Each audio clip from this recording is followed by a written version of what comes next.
Lecture Series and the Philosophy Forum. It's a great pleasure this afternoon to introduce Winona LaDuke. She is a renowned environmentalist, economist, and writer. But these are pale words to describe the powerful and colorful life of Winona LaDuke. And you'll get a full account of her accomplishments this evening at 7:30 when she will deliver the annual Brennan Guth Lecture in Environmental Philosophy. Brennan Guth was a wonderful philosophy student here and a world-class kayaker, and he died tragically on a river in Chile. This evening she will talk about be the ancestor your descendants would be proud of. And her title this afternoon is The Next Energy Economy Grassroots Strategies to Mitigate Global Climate Change.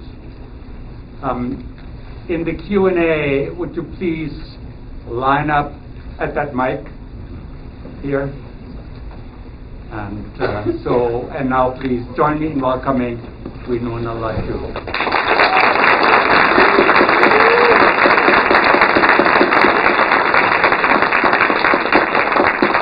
Anin, can you all hear me okay? Anin Indoi Maganaduk, that means hello my relatives.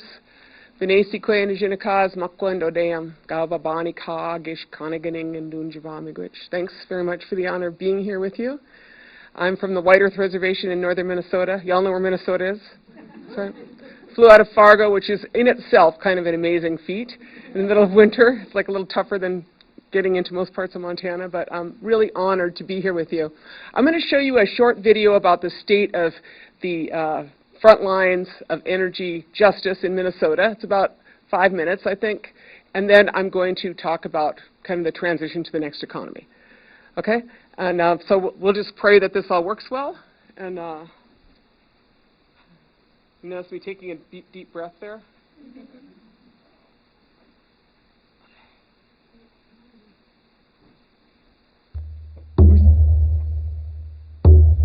Wait, turn the audio up. And we're at this moment in time where everything around us is in peril. And we are the ones who are here. We are the ones who are present. So we must stand and summon all our courage, bring all our spiritual powers to the present.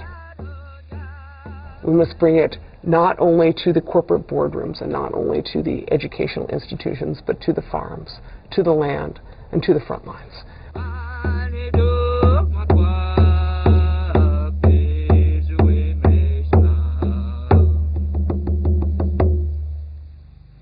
The fossil fuel industry is a dying industry. It's death. It's been dead for hundreds of millions of years. And when you bring it up out of the ground, it kills anything it touches. We don't need that no more. Why is there this need for a pipeline? For the tar sands producers, the need is to get more oil to the oceans. So there are 3 pipelines out there, not just this one. There's the Keystone XL project, there's the Trans Mountain Expansion project, there's this one. They are all designed to get as much oil to the coast as possible. Anin Indoi Maganaduk, hello my relatives. You know, I represent the home team because I'm from Minnesota, but besides that I'm the home team because my people have lived here for about 8,000 years. And my question to you, quite frankly, is how do you want your heroin delivered? Do you want it delivered by pipeline, or do you want your heroin delivered by rail? So we're at the end of a very long fight. From Enbridge's perspective, this is their largest project in company history, and everything is riding on this. And then on the other side, landowners, Anishinaabe people, youth, all these people that are hunters, fishers, that are looking at a tar sands line going through untouched places. We're talking about sending tar sands through the headwaters of the Mississippi River and through all this treaty territory along the way, and 41 wild rice watersheds. It may get very militarized in a place that, I mean, I was born and raised in northern Minnesota. I've never seen anything like that. We want to shut this pipeline down. Everyone here is fearless. There's courage here. There are warriors here, from all walks of life, not just indigenous people. Enbridge wants to turn the back of my land into an industrial park. It's a flow-through, profit-making venture for a foreign company. But that public hearing energized me and gave me hope because there were so many people there from all walks of life, and they were against the pipeline. Green energy is the future. Stand up, fight back. Look at all those pipes that they have brought into this state illegally. It should not be on these lands. These are Anishinaabe lands in the 1854 treaty. Our treaties should be followed. Our treaties must be followed. The social costs of projects like this are sex trafficking, prostitution, drug use, all kinds of things come with these projects. Every day there's another woman from another tribe. Every single day, one goes missing. The company is now constructing around the state of Minnesota despite lacking the permit. The largest segment of the pipeline is actually not approved, but they've started construction in Wisconsin, they started construction in Canada. We don't want this pipeline. Do not send your tar sands oil through our treaty territories, through our waters, through the watersheds of Minnesota. I just feel they think that we're stupid and that we don't have the guts to fight them. I'll fight for anything that I think is right for my family. The opportunity to become a youth climate intervener really helped us understand the different ways in which you could fight this battle. We're here for the spirit of the water, the spirit of the earth, and Chimaka. We have to defeat every black snake and change the conversation of fossil fuels. We are moving towards a renewable energy. We don't need Enbridge to come in here and spoil our environment, clean water, clean air, clean soil. We can't produce our own food without those things. We're not selling our souls for a barrel of oil. All right, now let's just sit down. Let her speak. We got so many things to do. Let her speak. Either sit down or we stop. Let her speak.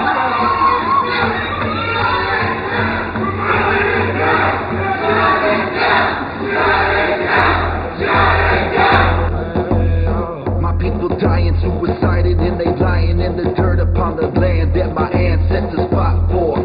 I hip hop for the youth of the reservation, man. I am not your average Native American. I am brought forth by my chiefs, my ancestors, my reservation that I rock for. We're telling them no. That's why we're standing here together in unity and solidarity for our future generations, because when it comes down to it, water is life.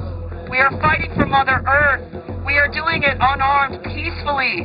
That scares them. We saw that happen in Standing Rock. We saw the police brutalizing us, and now we're here fighting this black snake, and they're over in Canada fighting Kinder Morgan, and they're fighting Keystone XL. We believe that we are our ancestors' prayers, emotionally. The speaking of prophecies and the black snake. Our ancestors seen this happen. We should be able to hunt, have clean water. With us, Ojibwe, what we're protecting is the wild rice, the food that grows on water. If we continue with the addiction to increasingly destructive fossil fuels, we will destroy ourselves. We will destroy our Mother Earth. We will destroy our water. We will destroy that which is for future generations. We're here because our future depends on it, and that future is now in your hands. And I ask you, commissioners, whether you believe action on climate is possible. The law and the procedures have gone against the pipeline. The question is, will the politics? Sometimes we have to make decisions we don't agree with. You have just declared war on the Anishinaabe. You have just declared war on the Ojibwe. My ancestors made agreements with your ancestors. And those agreements were that we would keep our water, we would keep our rice, we would keep our trees, we would keep life for our future generations. You need to stand with us. We need to stand together. Young warrior, native soldier, got the res and the people on my shoulders. Anishinaabe in Dakota, go to war, I'ma ride till it's over. I don't gotta get up on the mic and say my style's tight. All you gotta know is that I'll die for the wild rice. Young Niji with the rap, check the rhyme scheme. All my people yelling out, no line 3. Kill the Indian, save the man, fuck that. Kill the pipeline, save the land, we gon' bust back. I don't think a approval is necessarily a loss. I think an approval is unfortunate, and it's something that shows how desperately skewed the system is. It's skewed towards industry and not towards the citizens. I think the wins and losses really come from the ground resistance and from people taking up their courage to protect the future generations.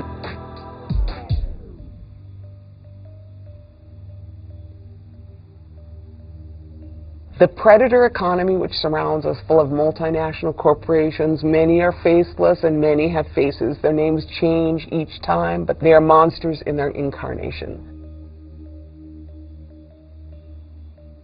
We must be the monster slayers.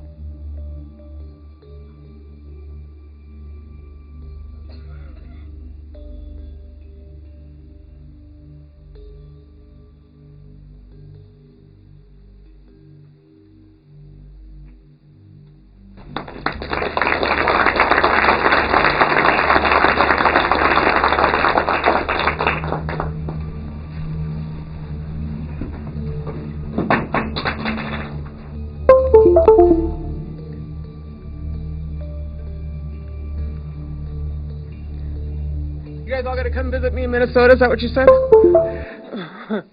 I'll talk a little bit about that, but that's what it looks like at home. And it's been a pitched battle, as you may have gathered. For 5 years I've been fighting Enbridge pipelines. I have other plans for my life, I just want to let you know. But it was in her PowerPoints.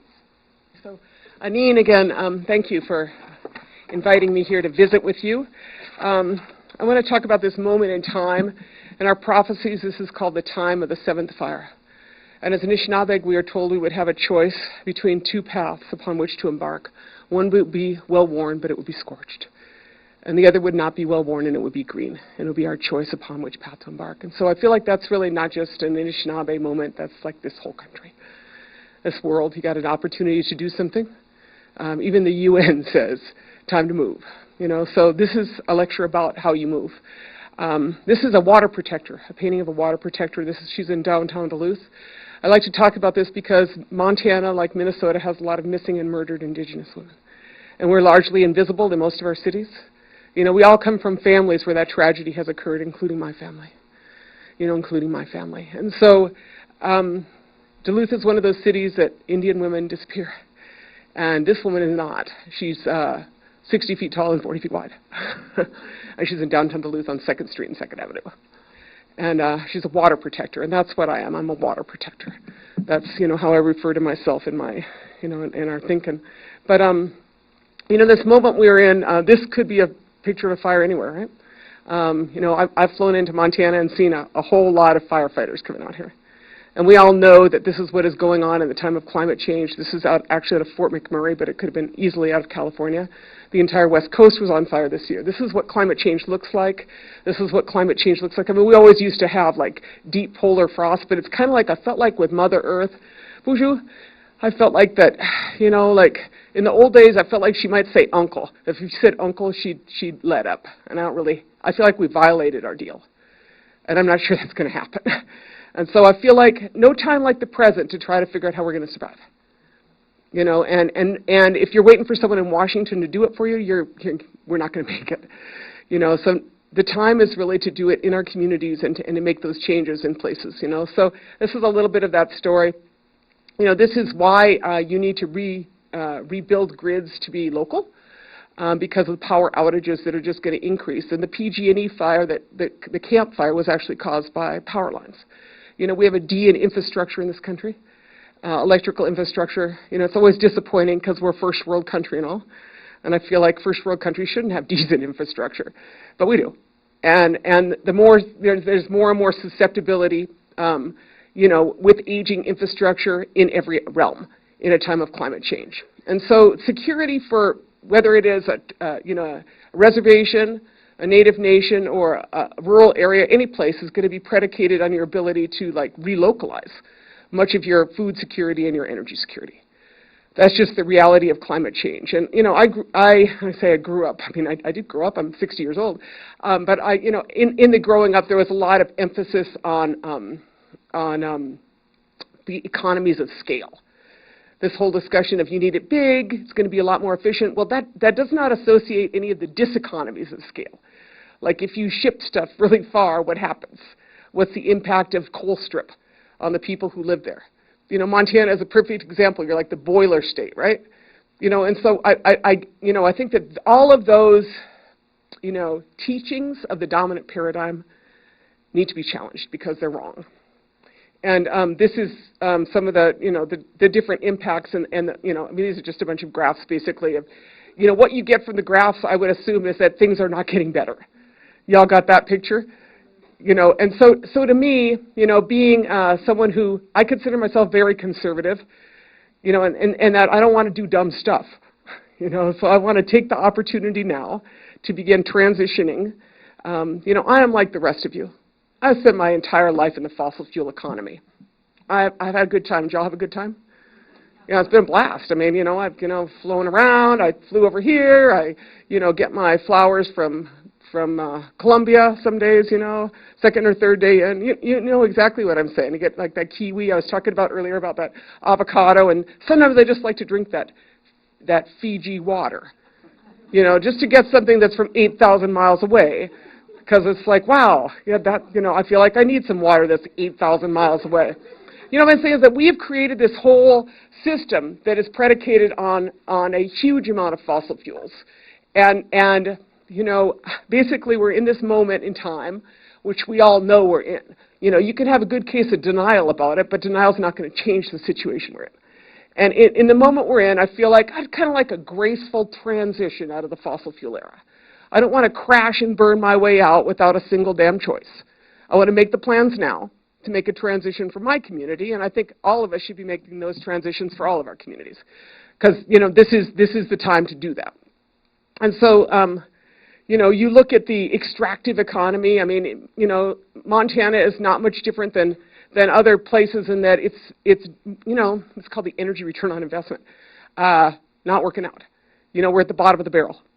The bottom of the barrel is when you're so addicted to fossil fuels that you got to do stuff like blow up the bedrock of Mother Earth, put 602 chemicals down there you don't have to report because of the Energy Policy Act, of 2005, and that's called fracking, and then hope that what goes down does not come up, right? Extreme mining operations, extreme oil extraction operations. We're living in an era where, we're basically all addicts. I'm right there with everybody else. We're all addicted. And in that addiction, the problem with being an addict is that you do a lot of dumb stuff. And being an addict, you also do a lot of irrational stuff. I don't know if other people have people that are like formal addicts, in their, but they lie, they make up things, they rationalize their behavior, right? It's always your fault. You made me do it. I see it. So I'm kind of in this place in my life, which is, no time like the present to try to deal with my addictions and to figure out how to make some kind of a transition to the next energy economy. So, this is what we don't want. This is the tar sands, the dirtiest oil in the world. And, that's what's going in these proposed pipelines to Minnesota. And that's where not only why that heated battle is, but, because oil and water don't mix. 10,000 lakes, and you don't want oil in that ecosystem. And we already have it. But, and this is, I'm going to say that top is you, USA coal, that'd be kind of you. Or maybe, you're right below it, that'd be the coal strip plants. I don't know. But you understand what I'm saying is that the CO2 emissions from this combusting infrastructure, are failing. They will fail us. And then this is what we issued to Enbridge. I have a math team at Honor the Earth. I direct this national organization called Honor the Earth, and they are like so geeky. But, so the point is that in the battle over the Enbridge pipelines, we defeated them in 2016. And they came back with this new pipeline in 2017, which is their single largest pipeline project. In that project, they kept talking about the carbon emissions. They only wanted to claim the carbon emissions from their pumping stations.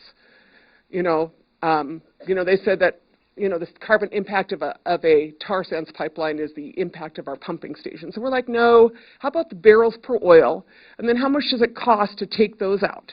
You understand what I'm saying? I mean, what this talks about is like how much CO2 it moves, then the impact of social, some of these impacts in here, and then the price of removing the carbon. I'm not sure who's going to pay that. You understand what I'm saying is like this stuff, the best thing to do with carbon is to leave it in the ground, because carbon belongs in the soil, not in the air. And that's, the answer to the fossil fuels problem is to leave it in the ground. That's been the answer all along. And instead of trying to figure out how to put the GD back in the bottle once it gets out, right? you know, and Enbridge is always talking about, so now Enbridge, in their approval that they got this summer, you know, just to give you a little update on that, they did get their approval, and in the final rounds of that, they were negotiating like their special deals with the state of Minnesota, and one of their special deals is that they would have renewable energy for their pipeline. I was like, there you go, that's like putting lipstick on a pig. You know what I'm saying? It's like, let me just have a solar-powered tar sands pipeline. That's just great, right? You know, that's just like makes me feel so much better, Enbridge. You know, and then when there are other things that they negotiated is that they would pay for the police for the state of Minnesota to put in their pipeline. Now, if you saw anything about, like, this is like nothing like Standing Rock. This is 68,000 people that already showed up to testify. I was meeting with the governor's office last week, and I said, and what happened is that they approved that permit, but it was a rogue decision. No agency had recommended that permit. Public Utilities Commission approved the Enbridge permits, and then now they've all been appealed, including by the state of Minnesota.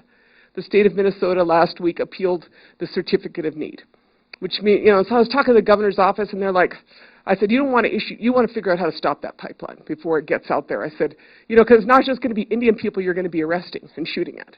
It's going to be your mother. That's what I told that guy. He's like, you're probably right.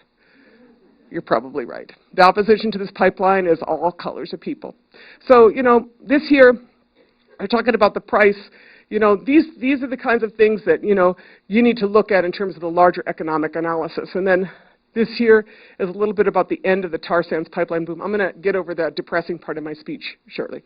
But this is, you saw some of those pipelines being discussed, and I just want to say kind of in the big picture of energy economics, not easy to put in a tar sands pipeline.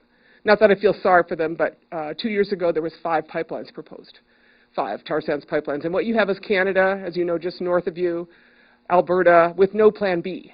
I don't know if you've ever figured that out, but we're always talking about how, you know, Canada's like better. It's not better.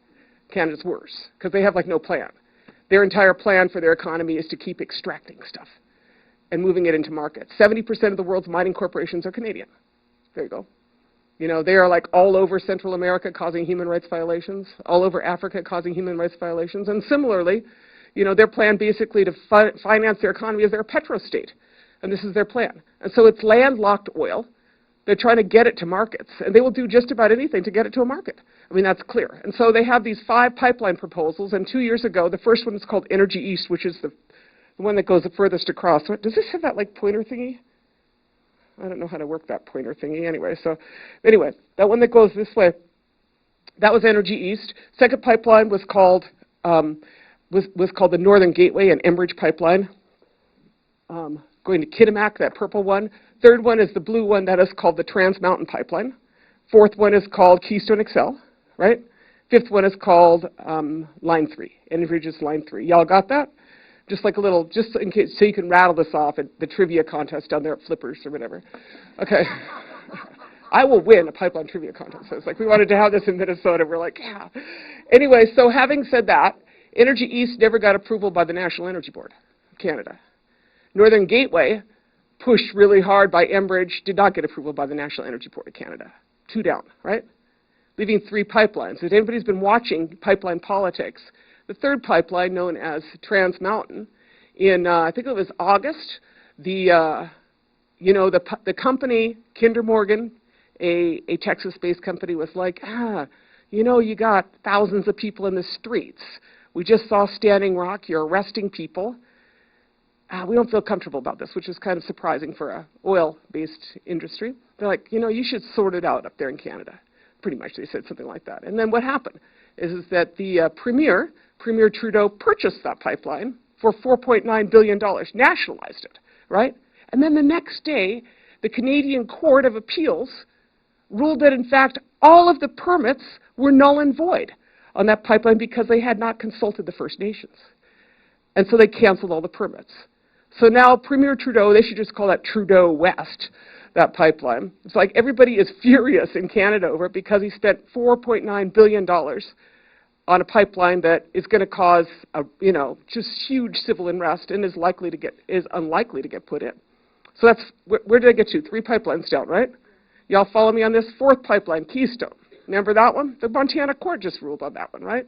And that was, not approved because of climate change by the Obama administration. Trump came in with his little, I'm president. I could do whatever I want, or whatever he says, you know. And what happened? Montana court said, well, just because you're president doesn't mean you get to overturn a previous president's decision.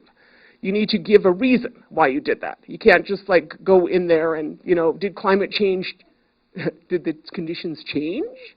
You know, right? Y'all saw this, right? That pipeline is like also, you know, some questions on it. And then final pipeline, line 3. Facing, you kind of saw you see what it's facing. And so let us hope that our regulatory challenge and our legal challenge holds. As I said, lawsuits have all been filed, and we plan on asking for an injunction. But if they don't, you know, camping in Minnesota is great in the summer. And for those of you who are wondering if it's going to look like Standing Rock, I'm just going to tell you honestly, you know, there's no line built. There are like 8 pipe yards full of pipes, and nobody wants the pipeline. So why would I sit there and wait on the banks of the Mississippi River until they came my way? You understand what I'm saying? There's going to be people all over that line. You know, I was down there meeting with the governor's office, and the day before, a bunch of Catholic workers got arrested. I was like, not me. I mean, the Catholics are getting arrested. You know what I'm saying? It's not. You understand what I'm saying? It's like nobody wants that line. So interesting to see. So, you know, this is kind of the state, and kind of at this point in time, I'm kind of like, how bad do you need your fossil fuels, y'all? You're going to crush your people in Minnesota for a pipeline for a Canadian corporation. You're going to shoot me for a Canadian corporation. So I really know that this moment in time is what, you know, it's like this moment in time, it's a moral and ethical set of decisions. If you're going to continue a fossil fuel economy in the face of not only climate change, but the suppression of civil and human rights, which is required to put that in, or are you going to move on? So I'm all ready for moving on. This is the pipeline as you saw it there. And so I refer to this as the Sitting Bull Plan. Now, they call it the Green New Deal, but I think the Sitting Bull Plan is a much better name. And the reason that I refer to it as that is because that great political leader, you know, he said, let us put our minds together to see what kind of future we can make for our children. You know, this is not going to be a bunch of guys in white suits over at MIT figuring out the plan. The fact is that the future is something that we own. You know, I've spent my whole life thinking about the question of what's my village going to look like 50 years from now? Where's my water coming from? Where's my food coming from? What kind of education system am I going to have? How will we treat people? How will our health be? And who's in charge of that? You know, is that someone, you know, is that someone in Helena? Or is that someone in D.C.? Or it's, you know, a certain point in my community, what we figured out a long time ago is that no one was going to help us. You know, it's not, the trickle-down economics doesn't work for reservations. You know, no one's going to fix your stuff. And so what you got to do is fix it yourself. You know, and so this is that plan. This is what it looks like when you do that at a local level. So this is a piece of art that came out of Standing Rock. That's one of my board members, Kimberly Smith from a Dene woman, and myself in our pretty black dresses. But anyway. So, talking about energy economics. I'm going to start a little bit talking about efficiency. And you know, people say you can't power the future on renewable energy. They say that you can't meet present demand on renewable energy. And I think, well, why would you want to meet present demand? You wouldn't want to meet present demand because present demand is basically squandered and wasted. You know, Lawrence Livermore Labs, you know, 57% of the energy between point of origin and point of consumption, wasted 57%. You know, so what kind of stupid country wastes 57% of its power, right? You know, so why would we want to meet that vast hemorrhaging need? You know, we wouldn't. What you would want to do is to figure out how to get efficient. You would want to figure out how to relocalize and quit moving stuff like your lettuce 1,400 miles, right? You'd want to figure out how to, you know, just cut a lot of fossil fuels out of a few things, cut a bunch of stuff out to make things work. And then you could meet it. You know, and I'm not saying everything. That's not, you know, I'm not a, you know, mechanical engineer. But I'm going to show you kind of some of the thinking that we're doing here. And so, of course, this is the Green New Deal, you know, which I find, you know, a great breath of fresh air coming from Washington. You know, brought in by some, you know, some really remarkable indigenous women and others who said this is what the future looks like, you know. And so we worked on this, and we're working on it in Minnesota. And so, you know, this is, you know, in Minnesota there's this battle, which is, I'm sure, the same battle in Montana, which is like, oh, there's so many jobs in energy. You know, the fact is that solar energy far eclipses fossil fuels. That the amount of money you put into a fossil fuel job versus a renewable job, significant difference. You know, the return for number of people that are employed and the return on energy, you know, is huge. You know, in terms of renewable energy. And so, you know, if you look through all of these, you know, and I hate that term, the rural Midwest, because I consider myself the northern, the lakes. But, you know, in every arena, if you do any full cost accounting, you know, which means, I mean, not even counting the health costs and the social costs and the environmental impact of every aspect of fossil fuels. But if you do any real accounting, what you find is that renewables both employ more people and you know, have this potential to have more efficiency and generate more electricity. Now, I mean, it's not actually fair to say that fully across the board, because, you know, using oil is kind of like, you know, being jacked up on Coke or something. Y'all understand what I'm saying? I mean, not that you've all tried Coke, but you know, the point is that if you jack your economy up on something that's really high BTU and energy, you know, that's one way to live, but it's kind of a short run, you know. And so my point is that it's not actually comparable, but when you get into the efficiency issues, it is actually you know, quite comparable. So I wish I had that other picture first. So this is what the future looks like, and this is this is Kayenta, and I think that this is 13,000 households served by this. The Navajo Nation is an interesting case study. I worked down there off and on for a number of years, but you know, so when I worked down there in the late 70s, there was 42 operating uranium mines and 10 uranium mills, 5 coal-fired power plants, and 4 coal strip mines. And in the meantime, you know, each year the Navajo Nation would export enough power to fuel the needs of the state of New Mexico for 32 years. And yet at the same time, 85% of all Navajo households had no electricity. Now that's what racism, you know, injustice, environmental injustices looks like. That's a snapshot of it. That's colonization. You know, and let's just be honest. We could say, you know, the lot of Crow is not that different. You know, a huge amount of fossil fuel extraction, you know, and long-term poverty has actually not changed. You know, and so this situation, you know, at the same time, both, you know, I'm not that familiar with Crow, I'm more familiar with Navajo, but the fact is that you have massive electrical generation that occurs there. And so both having a microgrid within the Navajo Nation and, you know, much more localized in chapters, but it depends on how your households are constructed. I'll show that a little bit later. You know, has excellent opportunity. And to be kind of like clear about this, you could scale up your stuff because they have electrical generation and they have transmission lines. Y'all understand what I'm saying? Because being able to scale requires transmission lines, right? Now, I'm generally a proponent of relocalized efficiency without export, you know, but some places, like a good example would be Fort Berthold or the Mandan, Hidatsa, Arikara Nation. They have 17,000 times more wind power than they could ever use, you know. Blackfeet, I mean, as far as I can figure, you like walk in a lean up there. You know, it's like class 7 wind.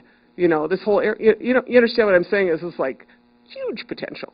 Now the question is like how that rolls out. You know, but I'm gonna, you know, so this is just in terms of solar. And then this is local solar. So this is Melina Lubicon, and she is from a village called Little Buffalo, in the middle of, or in the southern part of what's known as the tar sands, the Athabasca tar sands. And so for her master's thesis at the University of Victoria, her master's thesis, she tackled her clinic, her health clinic, which was running on a diesel generator. I just want to point that out to you one more time. In the middle of the tar sands, the villages there don't have electrification, and they're running on a generator. Like, so you understand how messed up that whole thing is? And so what she did is her master's thesis, she didn't write about it, she put up 20 kilowatts of solar and powered her health clinic. You know, so that's what it looks like when you just do it. That's what it looks like when you just do it. And then there's my response. I was like, okay, Melina, I'm going to do it too. So, there's nothing, I was inspired by her, and this is my tribal school in the village that my grandchildren go to school there. This is the village closest to me, and that's 20 kilowatts of power in the village of Pine Point. And, so just to say, that's how you do it. You just figure out how to do it, and then you go do it. And then this is how you scale it. So this is a map of the Leech Lake Reservation, and they have 200 kilowatts of solar, but because of the issues of net metering, which I assume there's similar challenges here, getting grid access, right? Right. Okay, so you can only go to 40 kilowatts. I mean, we have to change that at the Minnesota legislature, and at least our legislature meets once a year. Like, what? But we'll just leave that aside, But my point is that so you have a ceiling on your power, on your ability to have power for the people, which is wrong. Particularly in this era, it was wrong to start with, and it's worse now because none of our I don't know where y'all probably live around here, but my power goes out. I live in a rural area. My power goes out. And I'm okay because I'm like not super addicted and because I have solar. So I'm like all good. Like, I have like my freezer and my, it's like, it's okay. But my point is that in the time of climate change, you need more grids. You need more local grids. And so you have a shot at grid integration that enables you to have some kind of energy security. So Leech Lake, this is, their idea is a set of solar farms powered in each village, and then a microgrid that links the villages. And so this is obviously a conceptual map. But this is in our neck of the woods. Leech Lake is one reservation over for me. There's 7 Ojibwe reservations in northern Minnesota. I guess I could have said that earlier. But, and so we're looking at the integration of a renewable energy strategy for all the tribes in our region because, because to not would be to wait till someone else fixes it for you. Okay, now this is also what we're doing, and I wish I had the more updated, this is a solar thermal panel. And solar thermal is kind of the low-hanging fruit for northern climates. Minnesota is similar to Montana in that we're really cold, but we're also sunny. So while it's cold, it's still sunny. And so in that time, what you have is this solar panel. This is one of my sons here on that's one of my sons there. What you have is this south-facing wall, and you have this 8x4 box on it. And that 8x4 box has this dark plastic, or dark glass on the front. It's not plastic. And it heats up this space inside, basically. And when it heats up that space to about 90 degrees, the thermostat clicks on a blower fan that blows that hot air into your house, right? And so that can save about 30% of your heating bill in the wintertime. And so kind of my conundrum that I look at is why wouldn't you want to save heat? And so you save heat through doing, things like, retrofitting and weatherization, because that's what smart people do, and then in addition to that, you look at this as an option. Now, this is a tribal housing project. It probably looks like everybody else's tribal housing project. A bunch of HUD homes built in the 80s, 70s, so old housing stock, and no trees. They cut those all down when they put in the housing project, right? And so perfect for this scenario. And so, our target is, and I'll talk a little bit about some of the stories of this village. So we've been putting these in for a few years. We liked them, and then we purchased the technology. And so as of April, I was going to say as of March, we're going to be rolling out these solar thermal panels at a manufacturing facility in my village. And it's called 8th Fire Solar.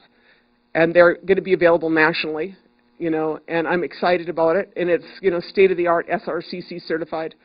So it's super efficient. And, to me, I'm interested in appropriate technology. I'm interested in what makes sense for, the circumstance. And one of the teachings about the next energy economy is that it has to be geographically tailored to where you're at, because there's different circumstances. And, I also would like to see my HUD housing project go back to wood, because they don't let you use, they pull all the wood stoves out of those, which is, so you got a bunch of fossil fuel dependent poor people in the middle of winter trying to figure out if you're going to heat or eat. That's called fuel poverty. And that's Montana. That's Minnesota, that's anybody in the north. So, how you address that misery, this is a lot of how you do it. And then this is a little bit about the wind power potential from our Indian country. And I don't know why this is my friend Bob Goff, he passed away, but I don't know why we never got east. But my reservation is the one with the big blue dot in Minnesota. Thank you, class 4 wind. But there's a lot more wind to the east. No.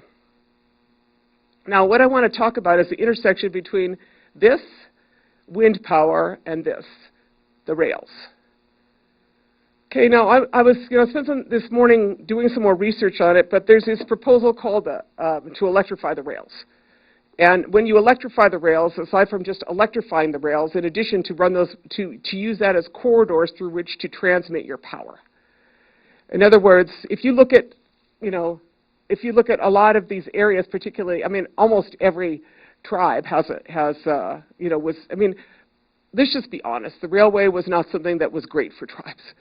It destroyed a lot of who we are, but on a worldwide scale, you have every other country in the world pretty much has an electric rail system. A lot of other countries, right? And of course, the United States, I think that James Howard Kunstler, a writer on fossil fuels, he said, how did he say it?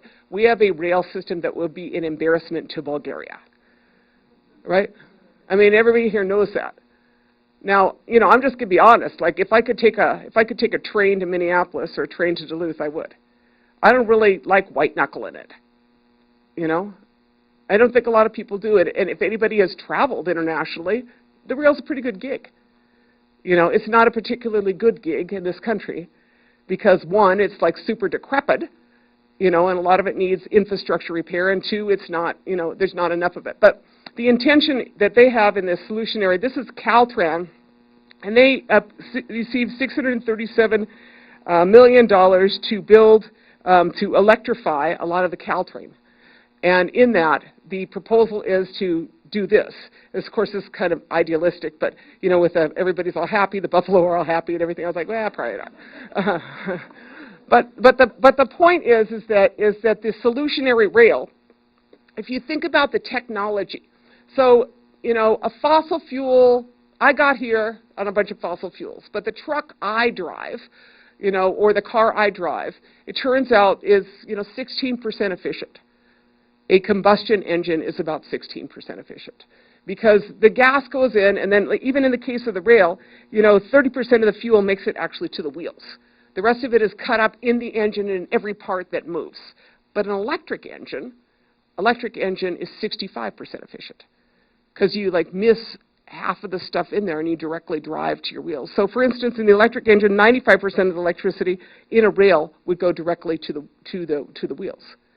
And the other thing that is interesting, if you think about the efficiency of a rail, is that obviously moving steel on steel is better than rubber on a road, right? And having said that simply, it's like 1/5 of the friction. Steel on rails is 1/5 of the friction of rubber on the road. So what am I telling you? I'm basically saying that part of the solution, tackling the energy sectors of this country, whether it is housing, whether it is local generation, whether it is transportation, a lot of it has to do with efficiency, right? Getting efficient would be the first thing. And then the second thing is like figuring out which mode you can move to renewables. And the fact is that, I don't know where the electric plane is at any point. You know what I'm saying? But the electric train is everywhere but here. And so to me, looking at this transition and making those kind of plans, and then, if you go back to this, and this, your wind generation potential, I'm not this person to figure this out for you, but you guys are those people to figure this out. You know what I'm saying is like getting wind on the wires in the northern plains has been part of the challenge because the wires are clogged up with coal, right? Coal generation, Basin Electric, I don't know, Montana Power, right? You know, you have these huge mega dam projects, and you have this wind potential. You know, and you know, frankly, no time like the present to begin to come up with a better plan. You know, and if you want to move stuff, the efficiency of moving from, you know, the efficiency of moving from anything is much higher if you're moving it on rail than if you're moving it by semi. So the people who are working on this are these guys called the Solutionary Rail. Solutionary Rail. And if you go to their website, they actually have, like, you can download a coupon to review their documents. Super interesting. And I've been reading it. I'm working on a book on a lot of what I'm talking about here. And so I was like, wow, that's like so interesting. But he just sent me a few of these charts. I said, send me something that's simple, you know. I mean, because like I was like the graphic example was helpful. So what am I telling you? The options are many. You know, and the options are many and our opportunities are large. The question is how are you going to do it? You know, kind of in the bigger picture, you know, in Minnesota, like in other places, we have this opportunity to make this choice between two paths. One well-worn and one scorched, and the other green. And, you know, I feel like no time like the present to take the right path. This is our Welcome Water Protector sign for Minnesota. This is billboards up in northern Minnesota, welcoming people to come and join us. And, you know, I'm someone that has spent a good deal of my time fighting stupid ideas, stopping them, you know, standing up to stupid ideas. I actually, I have this book that I brought a few copies. I'm going to have it for later on, but it's called Chronicles. It's my most recent book, and the cover of it is me standing in front of the heavy haul. Y'all remember the heavy haul? That was those monstrous pieces of equipment that they're going to bring through like downtown Missoula, right? Y'all remember that? You know, we all stopped that, right? That was like another one of them dumb ideas. They had to like, right? You remember that? I was like, and so the picture is when the heavy haul got stopped. It actually got stuck at Nez Perce. And so like I walk out there and like I'm up there and I was like, that's the heavy haul right there on the corner. It was like pulled over. They got stuck. They couldn't go any further on the damn road. I was like, there you go, another dumb idea. You know, just quit that stuff. You know, I don't want to spend, you know, the rest of my life cleaning up other people's messes. We got plenty to clean up. You know, I think it'd be a much better use of our good hearts and good minds, like Sitting Bull said, to make a better future. Is that possible? Yeah. You know, it's a monarch, but you know, and part of the point of this is that the butterfly does a really interesting thing that no other creature does. And what the butterfly does is the butterfly, when it goes from a caterpillar to a, you know, it goes in its little chrysalis, right? Y'all know this story, it's the metamorphosis, right? But it's super interesting about the metamorphosis because the moth doesn't even do the same thing. And what it does is that it goes in there and it liquidates itself. It liquidates itself and transforms into a different being. And the cells which do that are called imago cells. And they're these cells which appear, and there's a few of them, and they get killed off by the rest of the cells, and then some more come and they get killed off by that, and then some more come, and then finally the imago cells overtake the rest of the cells and transform that caterpillar into a butterfly. Pretty cool, huh? So imago is the same root as the word for imagination. And to me, that is what this is this moment to, you know, imagine and to make. I mean, because humans can do things that other animals cannot. And we can mess things up, but we can also imagine, you know, and figure out how to make things more beautiful. And so we are the imago cells. We are the imago cells of this time. Miigwech, thanks for your time, and I'm happy to answer some questions.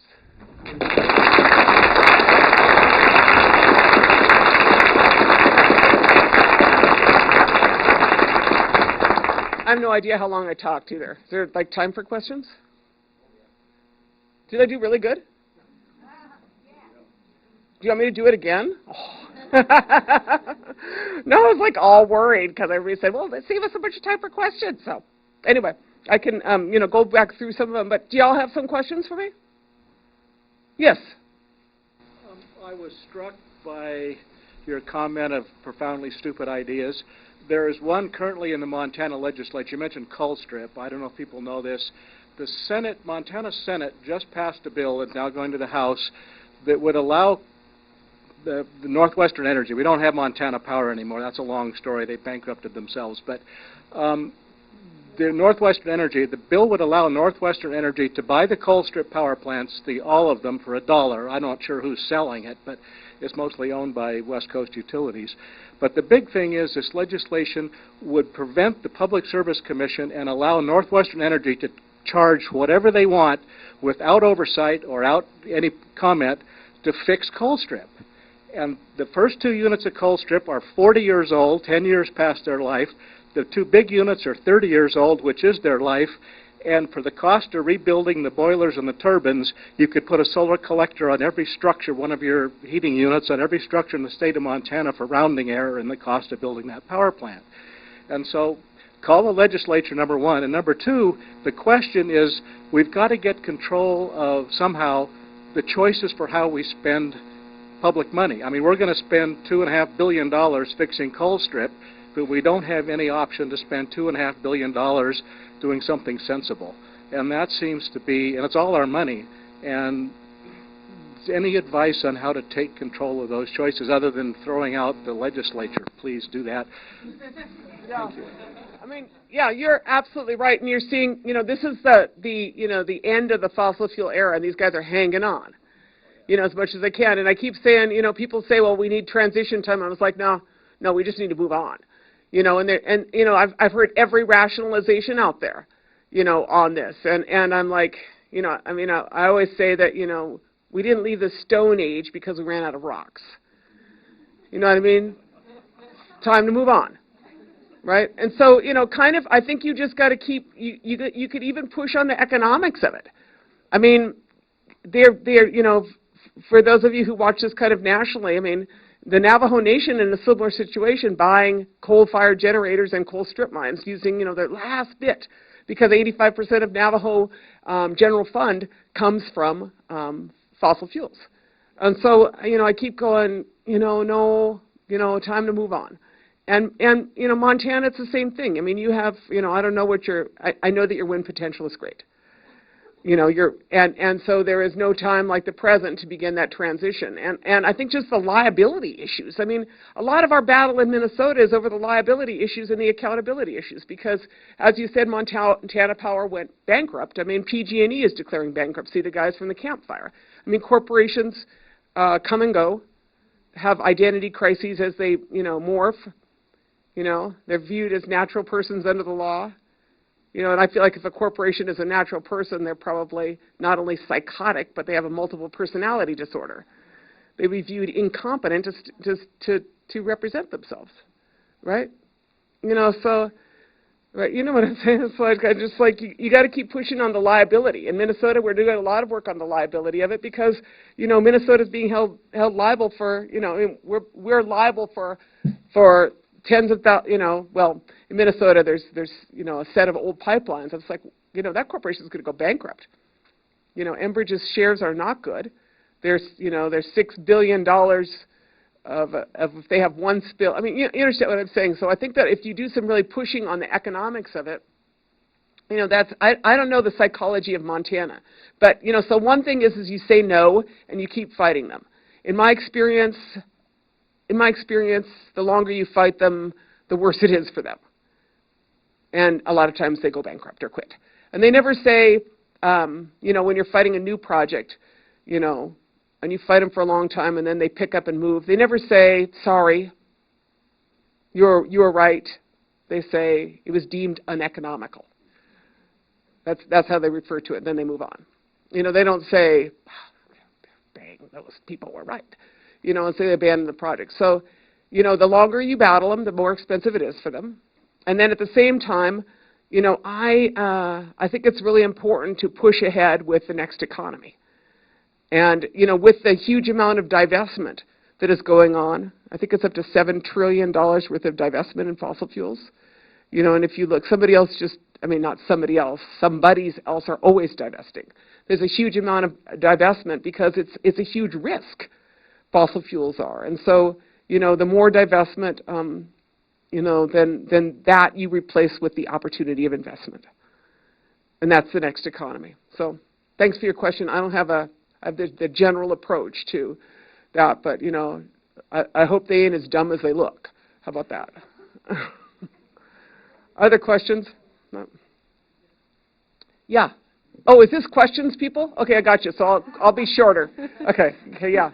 Oki nustu skapi pagani nataniku apinaku sipastaki. I'm Blackfeet, and my name is Morning Owl Woman, but Destiny, in English, I guess. Anyway, side note, the Amtrak line that goes through the Blackfeet Reservation is called Empire Builder, which is, I just think that's an interesting note. But so we're actually planning to have a climate change preparedness presentation in Browning, which is on the Blackfeet Reservation on Thursday.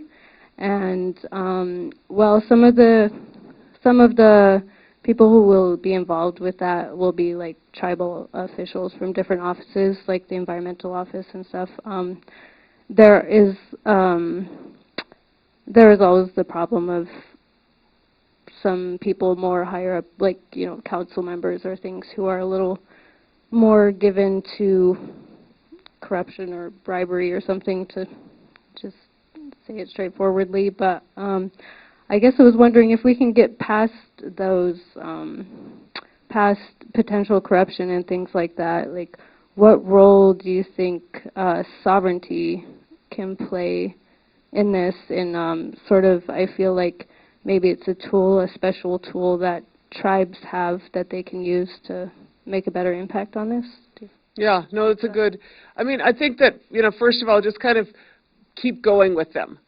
And the other thing I want to say is that, in my experience, you look at, like I was looking at Fort Belknap has a climate change resilience plan that they're working on. And I was looking at the PowerPoint on it, and they didn't really have their food sovereignty in there. But I think if you start at some basic step with your tribe, like where's your food come from now? And where's it going to come from in climate change? And in light of the fact that, that crops are going to perish, what's our plan? So if you start with something like that, I find that food is kind of a unifier. And then you kind of build out from that, and it's even the crops. I mean, I grow Painted Mountain corn, which came out of Montana. Dave Christensen, I think is, and he adapted a lot of Mandan varieties. But, you guys got a short growing season like us, but you got a lot of sun in the summer, So, building for that, that's kind of my experience, is like start with something and then keep moving. And, I have worked with my tribe. I've worked with my tribe for years, and I've seen that same look on their faces, like, well, that's not going to happen while I'm in office. And I was like, it's going to happen when we're here, though. You won't be here in 2 years, I know that, but we'll all still be here. And so just keep working, and then come up with small pieces of it. And I don't know your tribal politic, but I do know that that's how, in my experience, making something happen is the best way to kind of liberate your own community from its kind of like box. Do something small and just keep going. But thanks for your question. Oh, she's got a notebook. She's all ready. Hi, I just wanted to thank you for being here. I really appreciated your talk. And I am part of the Wilderness Sensitive program, which is part of why I'm here. And I was actually going to see you at the WOMA, but then I saw you were speaking here. So I just wanted to ask, do you ever get frustrated when speaking to people who may not agree with what you're saying, and how do you stay clear in your points and just keep going with people who are frustrating and maybe don't always or aren't always on your same page? Yeah, I spend a lot of time not speaking to the choir. I spend a lot of time in all arenas, because we all I want people to think about it. And so I specialize in, I talk to all kinds of people. One of my favorite people to talk to, a couple years ago I got invited to give a lecture to the Minority Chrysler Dealers of America. I was like, what? I said, what do they want me to talk about? They said, the green economy. I was like, really? So I go in there, and there was like all 70 of them. It turns out there's not thousands of minority Chrysler dealers. There's like all 70 of them were at the fancy Broadmoor Hotel. I don't know if you know that. It's like in Manitou Springs. It's like super, like $900 a night. So they're all like really having a good time. And I went in there, and like at the beginning we were all chummy, and at the end we weren't so chummy. But I was like, what do y'all want me to say? I said, the future's electric cars, so move on. They were, I don't know what they wanted me to say. So, you need to kind of like just say it, but I think part of it is like kind of trying to talk to the place where people are coming from a little bit, but then sometimes they just aren't going to get it, and some of those people are not going to get it. And so I, do my best, and I deal with the same things that every other woman of color deals with, going into a room and they think that you aren't qualified to be there. So many times renewable energy pipeline issues, you go in there and you're the only person of color in the room, and they're all looking at you like, why are you here? And I'm like, because I'm here. Get ready. And then that's my point is that you need to be at the table. And because they're all used to talking to themselves in their old boys network about this is the reality, well, that's their little reality, but that's not the reality of the world. And so, so just do that and just remember, like, it's just kind of like, remember that there's going to be a post-Trump era. That's the reality is he won't be there and we'll still be here. So that's kind of like with those guys, it's just like, I'll talk to them for a while, and then I'm just like, a lot of times with racist people, I'm just like, I'm not going to carry your bags. Y'all, someone else can go carry them. Or y'all carry your own bags. I say that to people, because I'm 60 years old, and I'm sick of babysitting. So I don't know, that sounds kind of trite, but you understand what I'm saying is it's like you work on the common sense. If they can't get over their own bags and want you to keep explaining it to them, then say, go study up a little bit and come back and talk to me, or whatever, because it's no point, so just keep your chin up and be smart, and be gracious. Be gracious. I'm being a little bit more glib than I would usually with y'all. Yes, ma'am.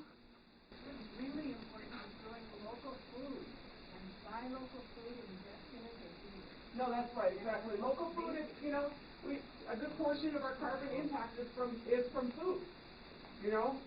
I'm right there with all of you. If I could eat avocados every day, I would, but I really shouldn't. Yes. Yes, Kutapatush, thank you, Wampanoag. Thank you for all the good work you've done for so many years. I'm glad to have the opportunity to thank you. I liked your analogy about addiction, and I want to say something that will lead to a question here. But that analogy also includes that many of us addicts like to convince ourselves or argue that just a little bit of our poison will be okay. And they try to convince everybody else, including themselves, about that. And that brings up the reality that many of the so-called green technologies use a lot of the poison to mine, to manufacture them, to transport them. And you know all of this, but I'm just saying it for everybody. I'd like to see somebody do the math, and maybe they have. It's hard to find because this is kind of subdued information that Big Green doesn't like to get out there for some reason. As a matter of risk management, how much of the poison do you think we can continue to indulge in and convince ourselves that we're green enough, and convince Mother Earth that we're doing all that we can? I mean, we can lie to ourselves, but Mama's not going to buy the lie, Yeah. And so, and then as a sub-question that has to go with this is, how long can we continue with capitalism? Yeah, well, that's always a good question, huh? I mean, the UN says for the planet to survive, capitalism must end. That's what the UN said in like October or November. They're like, the system's not going to work. It's not able to adapt. And so I don't even need to say it. The UN said it. So, I mean, I feel like the other thing is that a negawatt is what you want. A negawatt is energy you don't use. That's efficiency. As I said kind of at the beginning, we don't want to be in the position of trying to fill a really wasteful society with renewables, and it's kind of like, it's like greenwashing. It's like, just keep shopping, just buy it all green. Like, how about if we just shopped a little less? I mean, to me, that's a lot of, we are so, privileged, and exploitive in our privilege with our shopping and all. So, reducing it is the answer. And there's no easy answer to this. I'm just trying to get, like, I don't want a bunch of people on Suboxone, and I don't want a society that's on Suboxone, in terms of energy, which is kind of like, green natural gas or something, What I want is to cut my addiction, and I want to get more efficient. And, and I'm the person who, like I'm sitting there and I saw, because I'm like super, I live in the middle of the woods and then I go fly around, right? Which is like a crazy, crazy situation. But like I'm in the airport one day, which I could start a lot of stories like that, and I'm looking up there and they have like this stand like this with your computer on it, and you got your bike so you can exercise while you're doing that. And I was like, why don't you just power your damn computer with that damn bike? What I'm saying is, like, human power, should do a lot of things. And I use horsepower. I have horses. I have 17 horses. And I use horsepower on my farming operations. Because why? Because I'm not as strong as a workhorse, But, appropriate uses of energy, is key. So thank you for your question. Yes. Hello. Thank you for coming here today. So at these meetings, what I like to see is there's a large interdisciplinary community. Everyone's trying to come together to figure out a best synergy to what they can all cooperate with. So what I'm curious about is, and I took down notes of sites that you suggested to further pursue that, but after this conference is over, we have to go back to being autonomous in our research and our own expertise. How do we stay in contact with each other? So how would we keep up a collective effort? Yeah, I mean, for me, you can find me at Honor the Earth. And then, tonight I'm going to be talking about my hemp operations. It's because I'm a hemp farmer. This is my hemp skirt.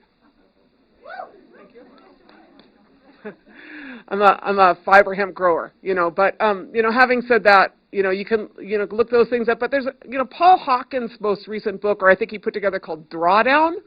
I don't know if anyone's seen that.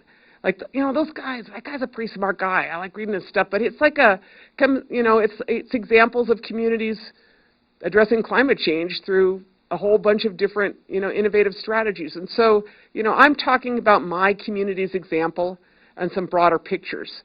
But people are tackling this everywhere, for quality of life. And so, there's a lot of things like that, websites. And as I said, you can come see me in person this summer in Minnesota. We'll save you a place camping. Yeah, thank you.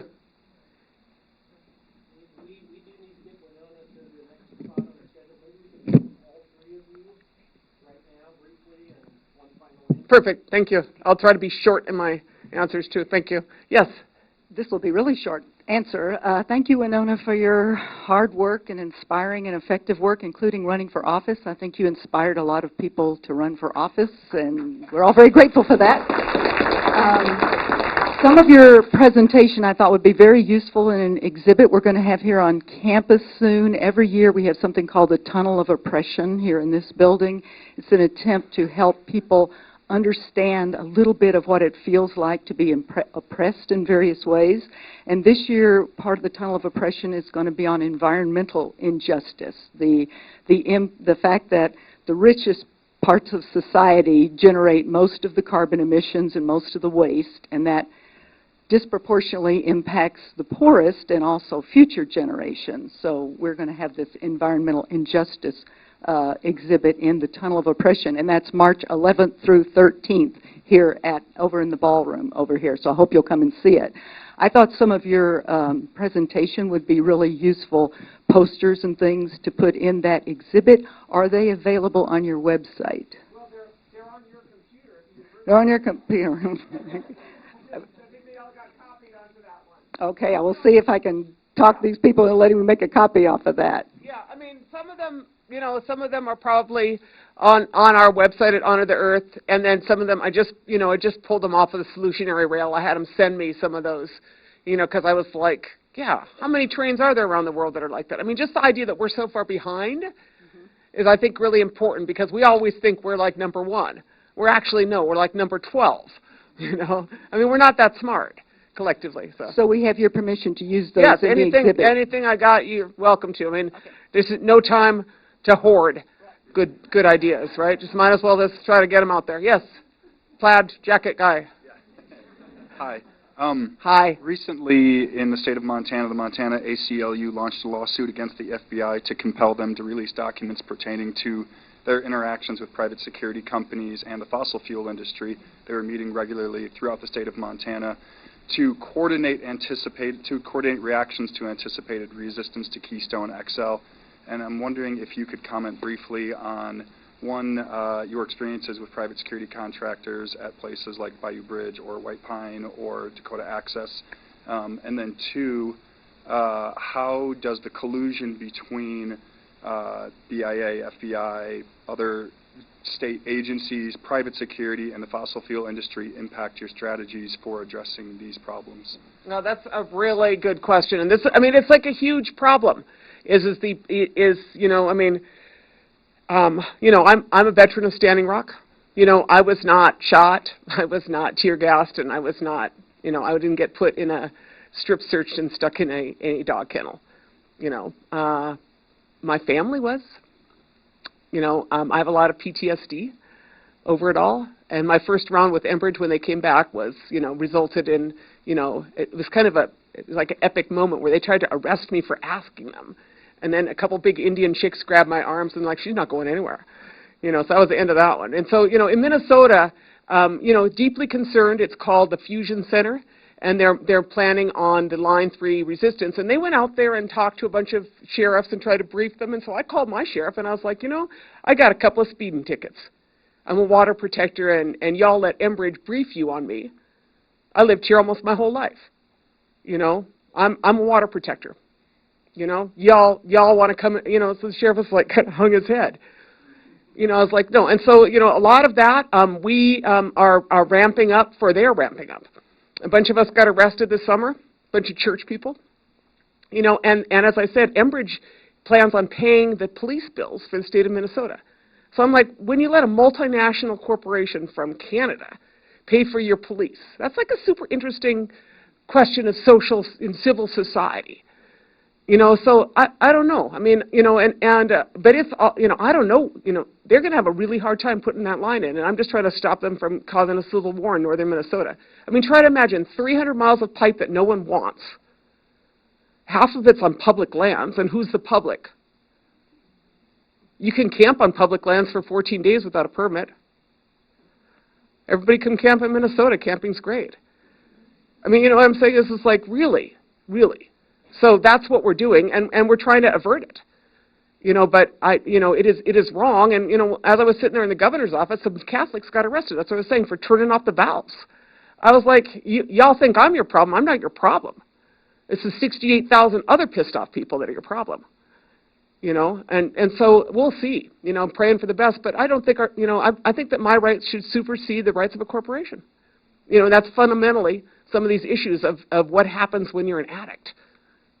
Yeah, thanks for your question, though, and I remain deeply concerned, and I plan to outlive Enbridge, but geez, it's going to be, my kids, my grandkids, like we came back from Standing Rock, and one day I'm sitting there typing away on my little computer, and I look up, and I have 3 grandsons there.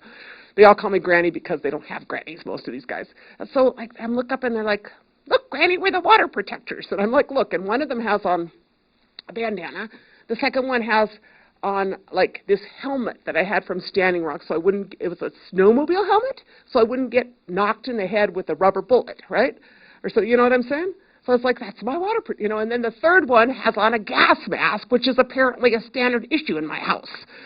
So we have like, and they're all wearing, like, they all got like little mats, and they're like, "Look, Granny, we're the water protectors," and they're all like 10 years old. I'm like, yeah, okay, Enbridge, that's what we got. So that's what I mean, is like the people are standing up for their water. So I'm praying for the best, Yeah, cool. Sorry, my long answer. I'm supposed to not do that. Okay, I'm going to ask you a question because I think you can give me a little bit of advice. So, my question is, how do you change people's minds about stuff like this? The reason I have that question, some of my friends from Boy Scouts are from coal strip, and they say coal is kind of in their family culture. They kind of say, like, coal mining is part of their lives. And I've met people, my substitute teachers, that say they have family in the oil industry. They believe oil is a very clean industry. They believe it's supporting their livelihoods, and they love it. So how do you go around changing people's minds when they're as deeply rooted as that is? Well, you know, I mean, a lot of Kool-Aid has been passed out. You know, Montana has passed out an immense amount of Kool-Aid that fossil fuels will make your life better. You know, and I feel like that's that's been well, peddled. That's been well peddled. And, you just, keep talking about, like, the different impacts, and then also talk about the positive future. I mean, that whole idea that the vehicle that a combustion engine is 16% efficient and an electric engine is 65% efficient. You know what I'm saying? It's like, that's just a scientific fact. So why would you want to be so inefficient? You know what I mean? It's just like, how about we got more efficient? And, so you have this opportunity, these people. So keep trying to talk about that, and the problems, but then talk about that transition, because a lot of it is fear. A lot of it is, just holding on to some crazy thing. And, I know it's not easy.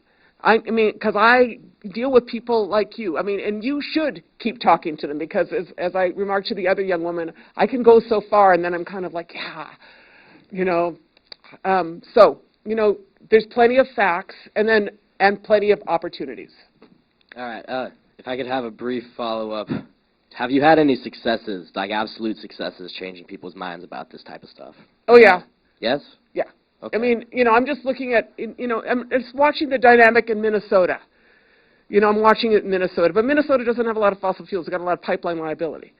And I've seen people change from their idea, pipeliners. I've seen people come. And I had this interesting moment. This guy, Minnesotans for Line 3, pipeline guy, was like really anti-me. And he was like coming out at me personally. And I don't do that to people. Like, I don't, and his daughter wrote a letter to the editor correcting him. It was a really interesting moment, and she said, I love you, Dad, see you at dinner, at the end of the article. It was like super interesting moment, so like kind of my position is like some of those old guard guys, they really hate on you, but their kids don't. And some of their kids might, but just keep at it, just keep at it. Some of them are just dinosaurs, honey, and that's just what they are. And so just do your best, and then and then try to bring them along. Thanks, though, for your question, and good luck. Yeah, thank you. You have successes in Montana. Confederate Station Kootenai, they stopped the lease for the pipeline on their land. Yeah. They said it was leaking so much, we don't want it, get rid of it. That's why we have a big oil bank of cars out near the Reserve Street Bridge, because they have to transport by rail. Because they can no longer, it hurts successes. Yeah, I mean, we are winning a lot of these battles, and Trump's trying to push it back, but nobody wants a lot of this new stuff because it's dumb. No time like the present. There is a much better future economy that you can grow a lot of your fuel. So thanks for your. Thank you. Yeah, thank you. Okay, now this one last person. Are you a person? You are a person. That's a dumb. Are you a person in line? Huh? Right. Because I think that you're the last person, because I'm going to get in trouble here. All but right, thank you. Thank you for coming. Yeah. All right. Well, thank you for coming. All right, so I guess to contextualize the question, I'm an international student here from Indonesia. So whenever I come to these talks and talking about localization and all these movements, I'm like, great, I wish that could happen. And it is happening in some ways at home. But I'm also always coming in with a sort of global sort of viewpoint in some ways. And in some ways, I can see, in terms of geopolitics or in terms of the global system of capitalism, how if one place, or for example in the U.S., right, truly becomes independent, that would shift some geopolitics, right? For example, if the U.S. stops importing tuna from Thailand, Thailand has a 9 billion tuna industry, or like a fishing industry.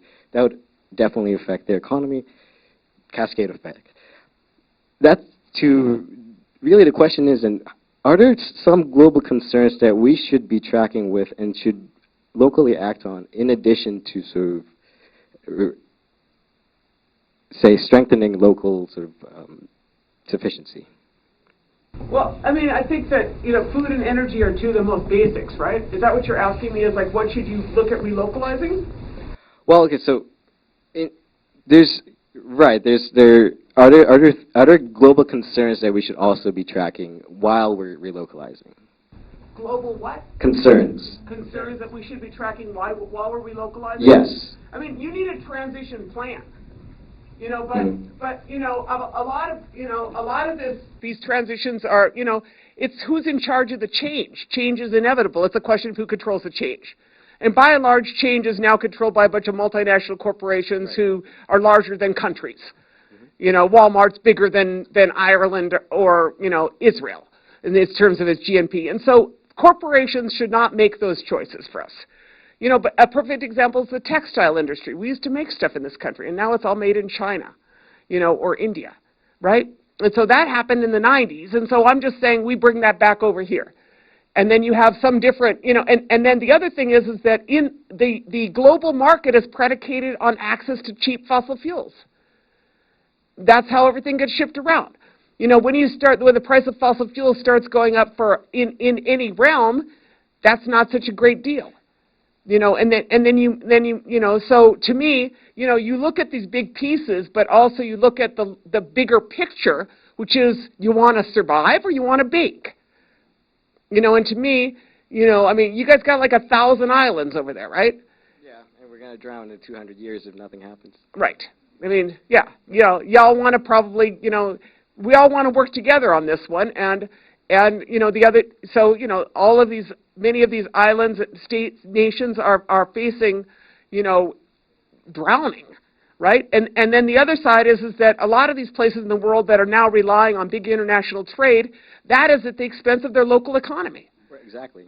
I mean, all the land grabs in Africa, I mean, you know exactly what I'm talking about. Like, why are they shipping flowers in from these other places when those places should be growing food, right? So to me, the whole big picture is going to have to transition. And the way it's going to need to transition, a lot of it is from the local, because you're not going to have the political will internationally with a bunch of oil companies running your international policies. But, a lot of, from my perspective, First Nations are at a good place to start moving because, I just look at the basics and nobody really cares about tribes, I mean, just to be honest. I mean, they ain't going to fight me over my housing project because they don't even know it exists. Y'all understand what I'm saying? I mean, that's actually the Zapatista mode of organizing. It's like organize where they are not. And that just happens to be where I live. So I'm not going to go try to transform Manhattan. I'll leave that to somebody who's, wants that headache. I'm going to stick to northern Minnesota, which is kind of like Montana. Decent, scalable, you could produce your own food, Thank you for your question. Thanks again so much for having me. I don't want to get in trouble with these guys.